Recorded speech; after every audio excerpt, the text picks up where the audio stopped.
Son sus guerras, pero son nuestros cuerpos. Son sus guerras, pero son nuestros muertos. Son sus guerras, pero son nuestros derechos. Son sus guerras, pero es nuestra precariedad. Son sus guerras, pero ¿a quién nos cuesta más? A quienes no las decidimos. El presidente Pedro Sánchez, que se autodefine socialista y progresista, que nos señala la importancia de que sea él quien frene a la ultraderecha, que nos dice que es la mejor opción para España, nos mete en la guerra.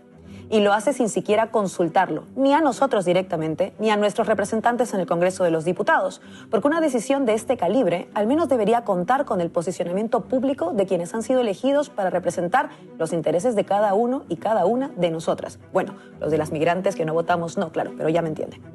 A mí me gustaría ver claramente los votos de quienes ocupan un escaño. Me gustaría ver, por ejemplo, cómo el PSOE se posiciona como el gran partido de la guerra. Que lo hagan públicamente, que voten marcando el botón verde para comprometernos como lo hará Pedro Sánchez. Que, ojo, no se compromete con Zelensky, es decir, con Ucrania, sino que se compromete con la OTAN, es decir, con los Estados Unidos. Sánchez se compromete con la guerra y con el orden colonial. Se compromete como súbdito de ese país que sigue intentando mantener su hegemonía mundial, financiando guerras y forzando a participar en ellas a otros porque no quieren poner sus cuerpos y sus muertos. Qué listos, ¿no? A mí, no sé ustedes, me gustaría ver los votos de Sumar. La coalición de partidos de supuesta izquierda que se dice pacifista. Confío en que algunos votos tendrían la decencia de no sumarse a la hipocresía de la guerra, es decir que no la queremos, pero votar a favor de entrar en ella. Una especie de síndrome de Margarita Robles, que no repite, que no quiere guerra, nos repite todo el tiempo, pero luego nos reclama por no ser conscientes de que casi es inevitable. Confío en que algunos diputados, al menos lo de Izquierda Unida o parte de Izquierda Unida, no se sumarían a apoyar a Pedro Sánchez en esta acción que nos cuesta más a nosotros que a él en Moncloa.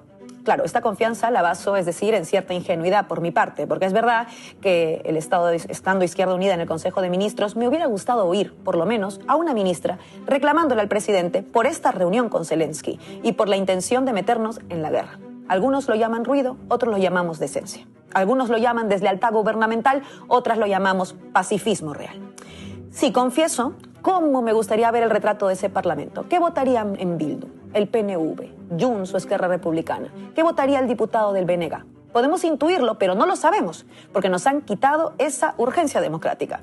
El presidente Pedro Sánchez no debería poder meternos en la guerra sin consultarlo con nadie. Y peor aún, hacerlo en un contexto donde ese Consejo de Ministros se ha convertido en un espacio de aplausos y sesiones y yes, sir, al estilo marcial, da igual el carné que tenga el ministro de turno. El presidente Sánchez se reunirá en cuestión de días con el presidente ucraniano Volodymyr Zelensky para firmar un acuerdo entre España y Ucrania, según el cual nos comprometemos a prestar a Kiev apoyo militar sostenido a largo plazo. Qué bueno que invertimos poco en defensa, ¿verdad, ministra Mónica García?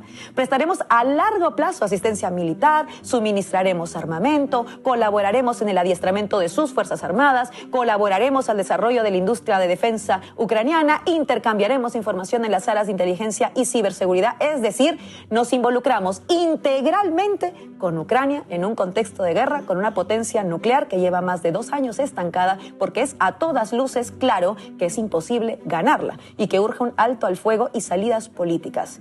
Dicen que se preocupan por Ucrania, pero es pura hipocresía. No han muerto ya suficientes ucranianos. No han destrozado ya suficientemente ese país. Pueden dejar de apostar por más destrucción y muerte y hacerlo por negociar. A Europa le correspondería ejercer el liderazgo de esa mediación y encuentros urgentes en lugar de hacer de pirómanos en un bosque regado de gasolina. En pocos días, nuestro presidente estampará su firma en ese documento. Ni un ministro o ministra ha salido a reprocharlo. No habrá tampoco votación en el Congreso, donde se supone que debería decidirse una medida de tal calibre. Tal parece que solo nos llaman cuando se trata de poner los cuerpos y la precariedad. Para todo lo demás, ni importamos, sin voz y sin voto. Así como cuando hace unas semanas el gobierno aumentó el gasto armamentístico en más de 1.000 millones de euros, nuevamente sin consultarnos ni lo más mínimo. Todo esto mientras algunos aplauden Eurovisión. Desvía tu atención y de paso, si puedes, aplaude un genocidio. El combo de la barbarie completo. Ayer, en otras latitudes, pero con las mismas luchas, murió mi querida Aida Aroni. Y hoy este cierre es necesariamente dedicado a ella, porque Aida fue una mujer que se enfrentó contra la represión policial, la dictadura de Dina Boluarte y la injusticia de que unas voces nunca importaran en su país, Perú, armada de solo una cosa, su bandera rojiblanca. Fue detenida, golpeada, insultada, terruqueada por atreverse a decir una verdad. Yo también soy el Estado. Yo también soy este país.